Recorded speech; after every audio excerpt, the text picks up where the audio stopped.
posso clamar, pela fé posso enxergar. O programa Restaurando Vidas está começando agora. Quero agradecer o carinho que você tem quando você liga a televisão e assiste o programa Restaurando Vidas, ou talvez um pedaço do programa. Que Deus te abençoe e que Deus derrame sobre a sua vida bênçãos sem medidas. Já planejou o seu dia hoje? Quer desfrutar do melhor dessa terra, das bênçãos do Senhor? Isaías, capítulo 1, verso 19, diz: Se quiserdes e me ouvirdes, comereis o melhor desta terra. Isso está em você.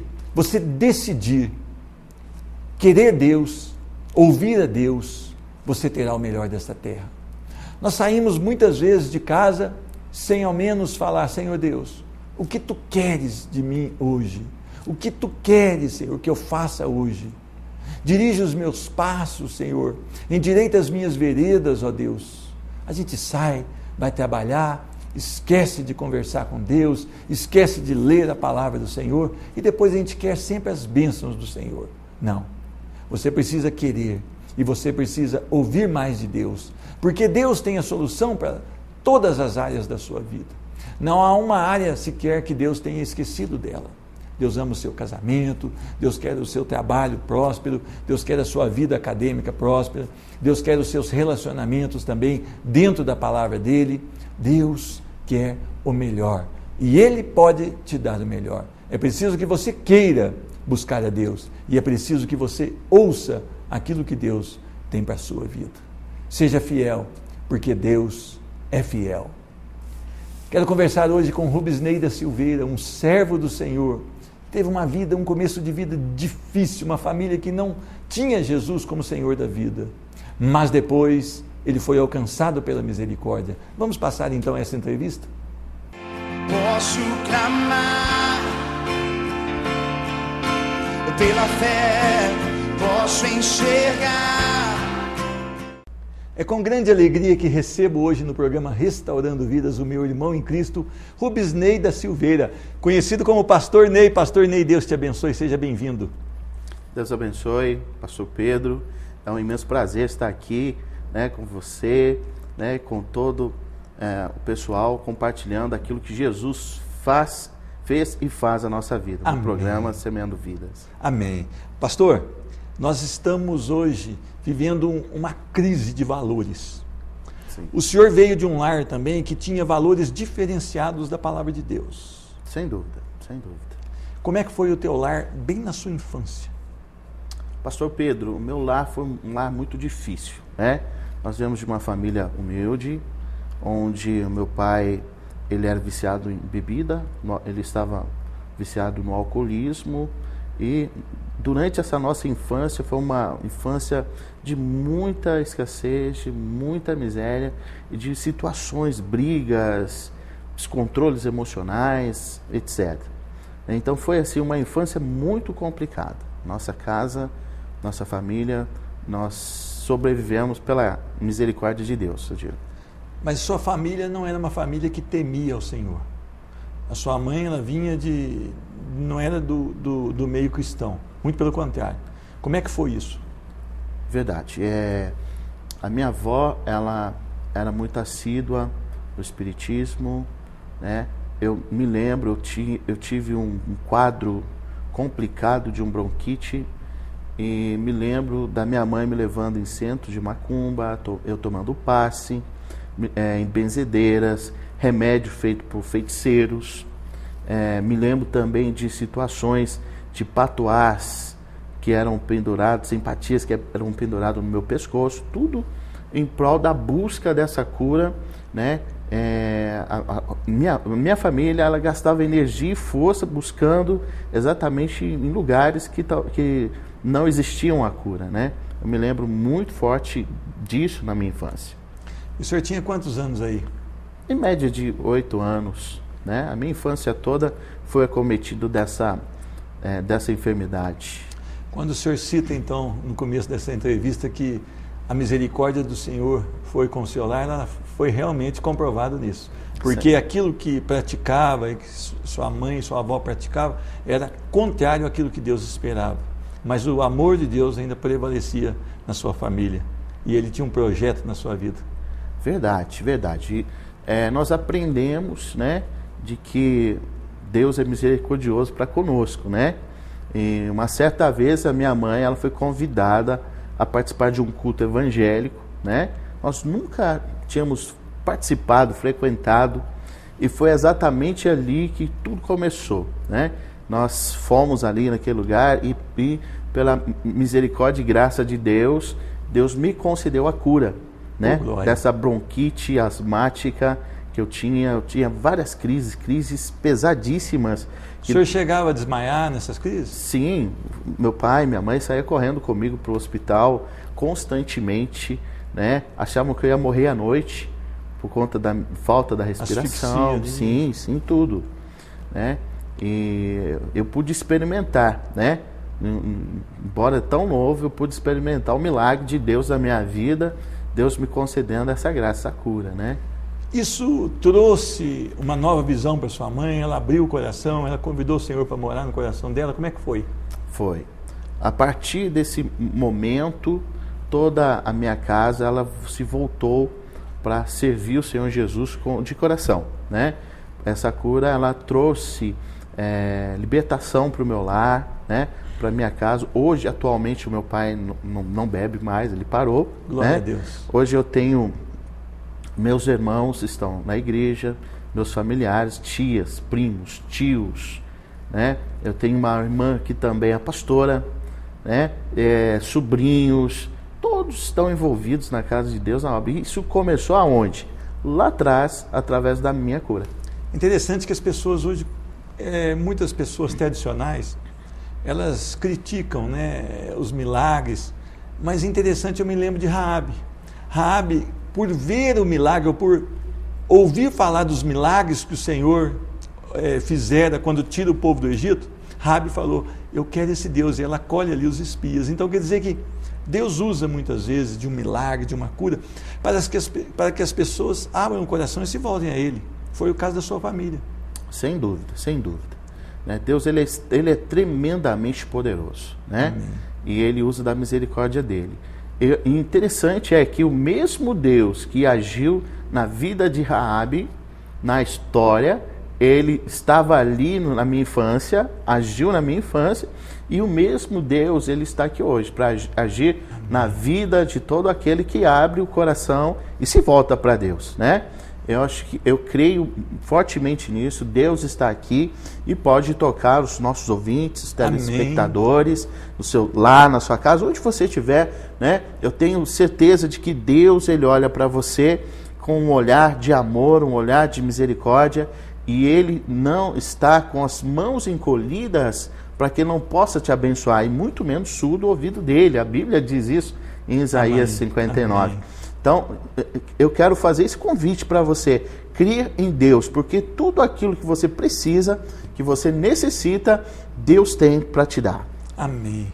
Pastor, depois o senhor se converte e o senhor cresce ali a adolescência e juventude dentro da igreja. Sim.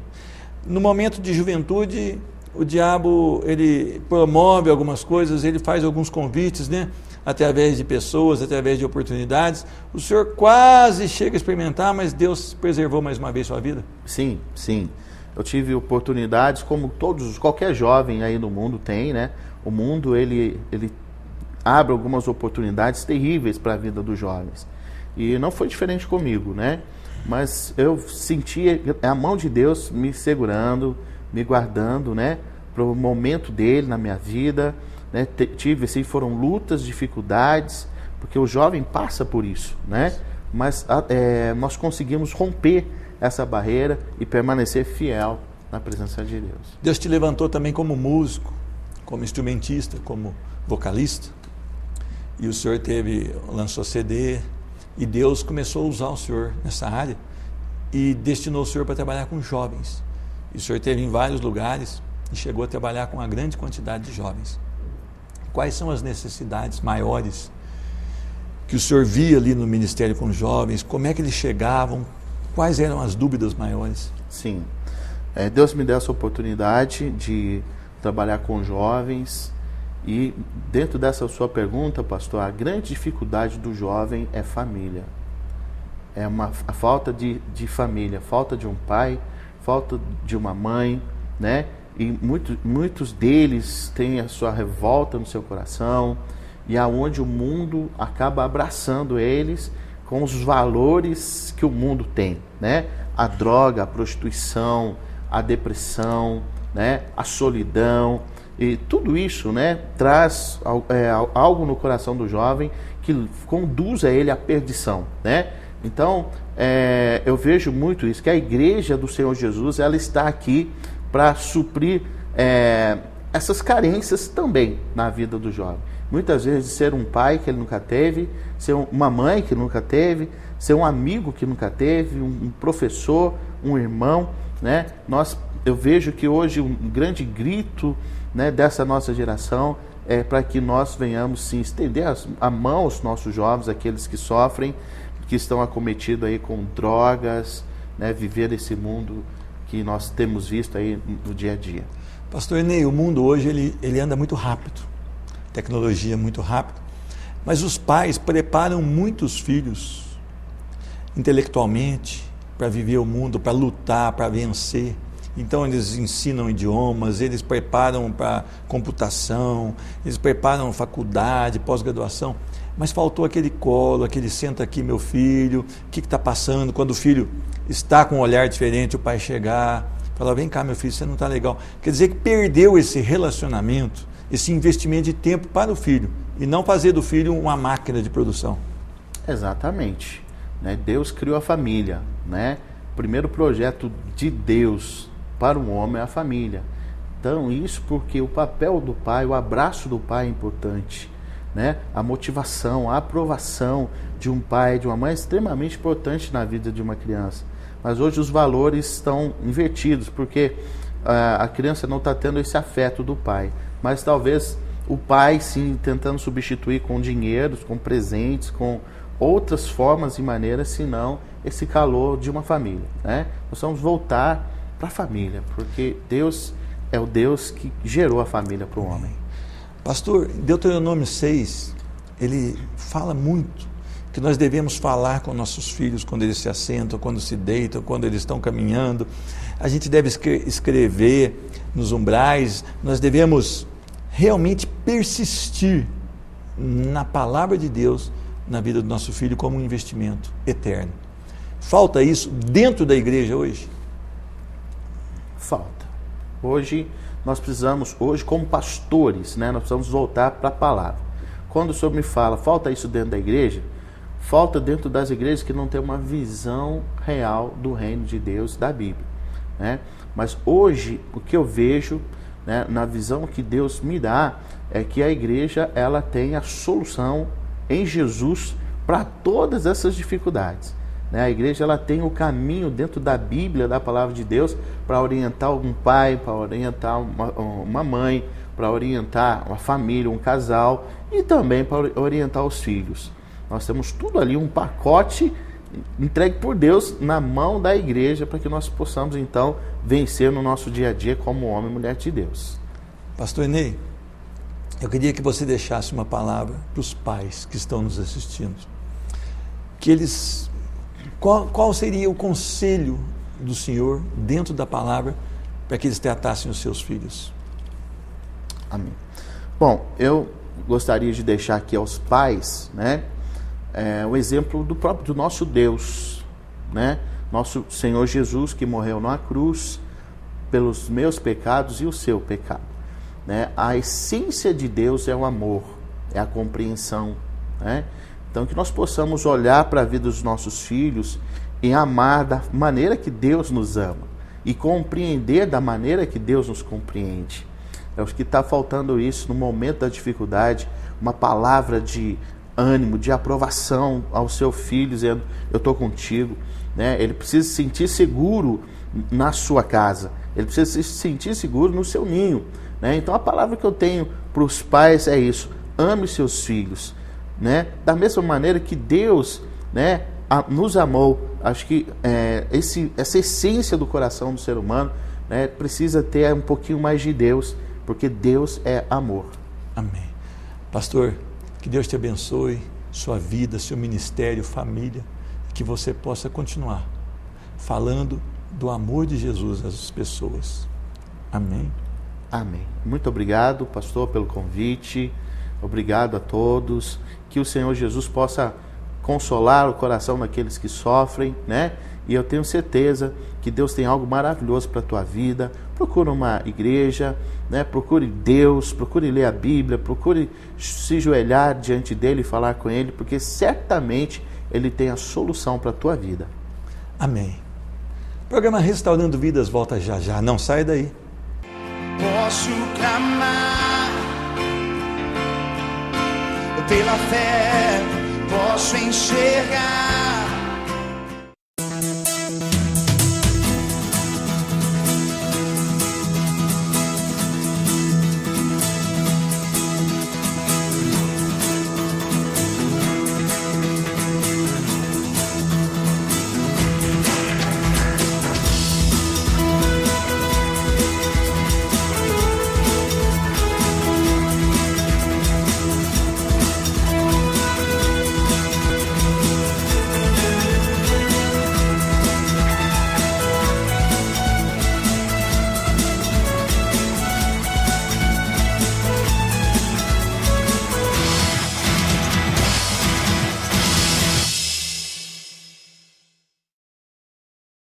Posso clamar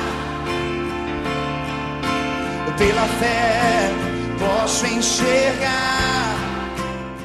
Eu quero meditar em um texto da palavra do Senhor que se encontra em 2 Crônicas, capítulo 29, a partir do verso de número 1.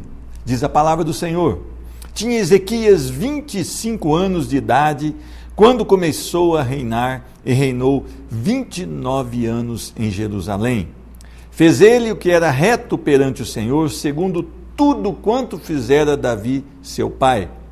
No primeiro ano do seu reinado, no primeiro mês, abriu as portas da casa do Senhor e as reparou. Trouxe os sacerdotes e os levitas, ajuntou-os na praça oriental e lhes disse: Ouvi-me, ó levitas, santificai-vos agora e santificai a casa do Senhor, Deus de vossos pais. Tirai do santuário a imundícia, porque nossos pais prevaricaram e fizeram o que era mal perante o Senhor, nosso Deus, e o deixaram. Desviaram o seu rosto do tabernáculo do Senhor e lhe voltaram as costas. Amém. Vamos orar. Senhor Deus, muito obrigado pelo privilégio de termos a Tua palavra. Senhor Deus, é no nome de Jesus que eu peço. Fala hoje a esta pessoa que assiste o programa Restaurando Vidas, Senhor. Enche o coração dela de prazer, enche o coração dela de amor pela Tua pessoa, Senhor. Que Teu Espírito Santo hoje possa fazer uma obra extraordinária, em nome de Jesus. Amém. Muitas pessoas têm buscado a prosperidade, mas a maioria delas de maneira errada, muitas vezes atropelando outras pessoas, muitas vezes não esperando o tempo certo, mas principalmente não colocando Deus como prioridade dos seus sonhos. A palavra de Deus não condena a prosperidade. A palavra de Deus condena sim a teologia da prosperidade, que hoje ela é falada de maneira assim que desagrada a Deus. Mas na Bíblia nós temos vários exemplos de pessoas que eram prósperas. Umas prósperas financeiramente e espiritualmente, outras prósperas espiritualmente somente. Mas Deus é um Deus de prosperidade. A palavra do Senhor vem tratar hoje de um rei chamado Ezequias. E esse nome, ele significa: o Senhor é a minha força. O pai dele, Acás, um homem que não cuidou das coisas de Deus, que não quis andar no caminho do Senhor, muito pelo contrário, ele tomou das coisas da casa do Senhor e ele deu aos pagãos, ele fez umas barbaridades na casa do Senhor. Mas interessante é que esse homem, quando começou a reinar, ele tinha 25 anos e veio de um pai totalmente ímpio. A palavra de Deus, ela vem dizer a você que você não precisa copiar as coisas ruins, mas que você pode romper com aquilo que desagrada a Deus na sua geração. Interessante esse homem que ele não copia o seu pai da genética, mas ele copia o seu pai lá atrás, Davi. A palavra do Senhor diz que ele fez tudo o que era reto perante o Senhor, segundo tudo quanto fizera seu pai Davi. Interessante isso. Ele não era filho de sangue de Davi. Ele não era aquele filho que Davi tomou nos braços, mas ele vem da raiz de Davi. Ele vem copiar aquilo que Davi fizera, andar nos caminhos do Senhor. Interessante isso, porque eu vejo várias pessoas que vêm me pedir um conselho e elas contam ali a história da sua família e eu falo, olha, você precisa romper com isso. Ela fala, eu não posso romper, senão eu vou estar acabando com aquilo que meu pai me ensinou a fazer. Mas tudo aquilo que for contrário à palavra de Deus, que seus pais praticam, seus avós praticaram, você precisa romper urgentemente. A palavra do Senhor diz que Ezequias, ele então estabelece uma meta de vida, agradar a Deus. Este homem então, ele toma a primeira decisão, servir a Deus. Interessante isso porque diz, no primeiro ano do seu reinado, no primeiro mês, abriu o quê? As portas da casa do Senhor e as reparou. Este homem então, ele começa a agradar a Deus, ele começa a querer cultuar a Deus.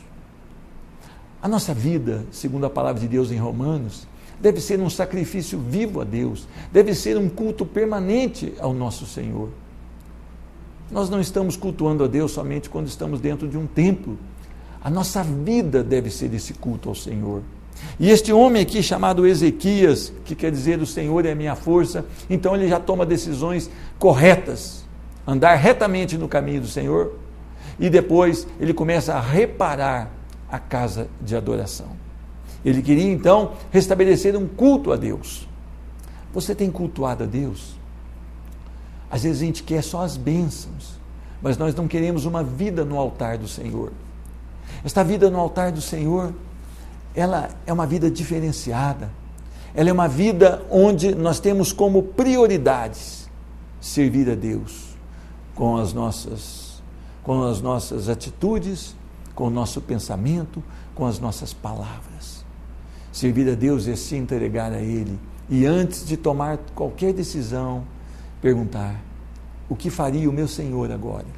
Qual decisão tomaria o meu Jesus agora?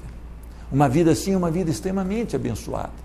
Mas uma decisão que esse homem toma, trouxe os sacerdotes e os levitas, ajuntou-os na praça oriental e disse-lhes, ouvi-me, ó levitas, santificai-vos agora e santificai a casa de Deus.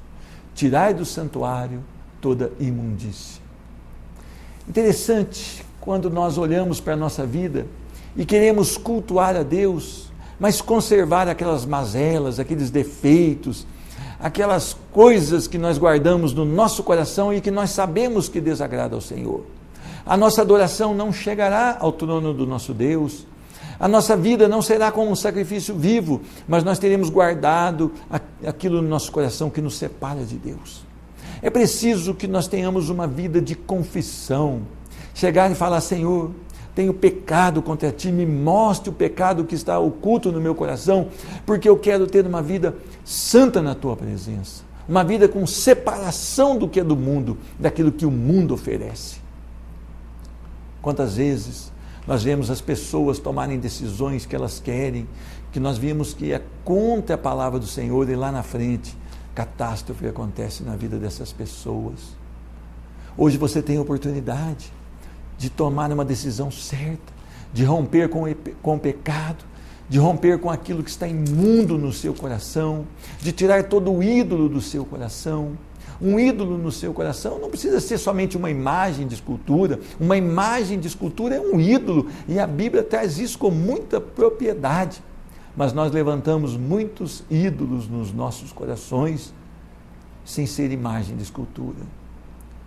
Se a sua mulher é mais importante que Deus, se o seu carro é mais importante do que Deus, se o seu filho toma do seu coração o lugar de Deus, se o seu trabalho ele se tornou algo tão importante na sua vida que você estabeleceu um trono no seu coração, você está cheio de imundície, você está cheio de coisas erradas na sua vida que tem tomado o lugar de Deus. Deus tem que ser a prioridade do meu e do seu coração. Remova, comece a remover hábitos que desagradam a Deus. Talvez aquele palavreado já obsceno, aquelas piadas sujas, comece a tirar isso do seu coração, porque tudo isso te impede de ter uma comunhão plena com Deus. Comece a eliminar da televisão, desliga a sua televisão, a hora que a propaganda é uma propaganda que ela agride a santidade de Deus, a hora que o programa é um programa que agride a santidade de Deus. Você precisa começar a remover da sua vida tudo aquilo que Satanás estabeleceu e está um trono no seu coração.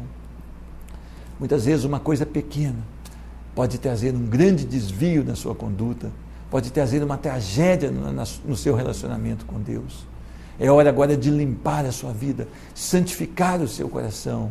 Você pode chegar e falar: Senhor, me mostre agora onde eu tenho que mexer, onde eu tenho que tirar. Eu quero ser próspero, eu quero ter as bênçãos como Ezequias teve, mas eu sei que pela tua palavra, Ezequias também tirou do coração e do santuário toda a imundícia. A palavra do Senhor diz também: porque os vossos pais prevaricaram e fizeram que era mal perante o Senhor nosso Deus e o deixaram. Este homem, ele sabia que o seu pai, os seus pais tinham pecado contra o Senhor. Ele sabia que o povo de Deus era um povo que muitas vezes ele se distanciava de Deus porque tomava decisões erradas. E esse homem, então, ele consegue romper com aquilo que era ruim. Ele não procura imitar e nem copiar aquilo que agredia a palavra de Deus. Você não pode esconder atrás dos erros dos seus pais, atrás da tradição que seus pais, que seus avós colocaram na sua casa. É preciso você romper com aquilo que te distancia de Deus. Muitas vezes você sabe que você precisa tomar uma decisão, você sabe onde a sua família lá atrás errou, mas você quer continuar trazendo os mesmos costumes, trazendo as mesmas tradições para dentro da sua casa e principalmente para dentro do seu coração, e você ainda pior, quer passar isso para os seus filhos. A palavra de Deus vem dizer a você hoje que você deve olhar para aquilo que Deus quer e tomar decisões acertadas. Diz a palavra que os nossos pais desviaram seu rosto do tabernáculo do Senhor e lhe voltaram as costas.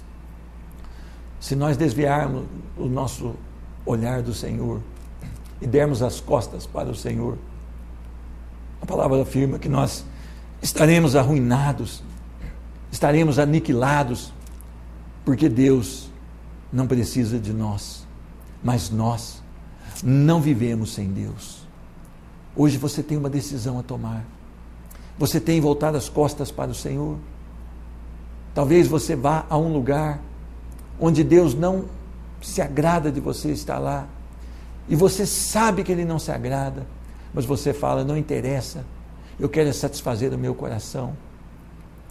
Talvez você esteja elaborando um plano de trabalho, mas isso agride a Deus. Talvez o ramo de negócio seu, talvez da maneira com que você tem cuidado dos seus negócios, te distancie do Senhor, e Deus tem te falado: muda, e você não quer mudar. Você está virando o rosto, você está dando as costas para o Deus poderoso. A palavra do Senhor diz que é preciso nos humilharmos diante dEle e reconhecermos que Ele é Deus. Tome atitudes simples, mas que te levem mais próximos da santidade de Deus. Esse rei foi um rei abençoado, ele teve uma enfermidade que era fatal ali, e ele teve o que? A cura. Ele orou e falou: Senhor, tenho andado nos teus caminhos, e teve o que? A cura. Esse homem teve também uma ameaça de um rei ímpio, um rei muito mais forte, o seu exército muito mais numeroso, e 180 mil homens cercaram ali Jerusalém, e ele orou ao Senhor e falou: Senhor, Este rei tem afrontado a tua santidade e agora ele quer acabar conosco. Tem misericórdia. O anjo do Senhor, então, ele passa naquele acampamento inimigo e 180 mil homens são dizimados. E o próprio rei, depois ele foge e é morto pelos próprios filhos. Senaqueribe era o nome desse rei, um rei ímpio. Mas Ezequias era próspero porque andou segundo o conselho do Senhor. Quero orar por você. Senhor Deus, abençoa essa pessoa que assiste o programa Restaurando Vidas. Dê a ela obediência, dê a ela humildade no coração, afasta do pecado, Senhor Deus, essa vida, para que ela possa desfrutar do melhor dessa terra, porque Tu és o Deus que pode todas as coisas. Derrama cura, derrama hoje alívio no coração, derrama hoje renovo nessas vidas, em nome de Jesus. Amém. Procure uma igreja perto da sua casa, uma igreja que ama a palavra de Deus e que ela estuda a palavra de Deus dentro da verdade. Procure obedecer a Deus em toda a sua vida e você será próspero. Que Deus te abençoe. Posso clamar pela fé, posso enxergar.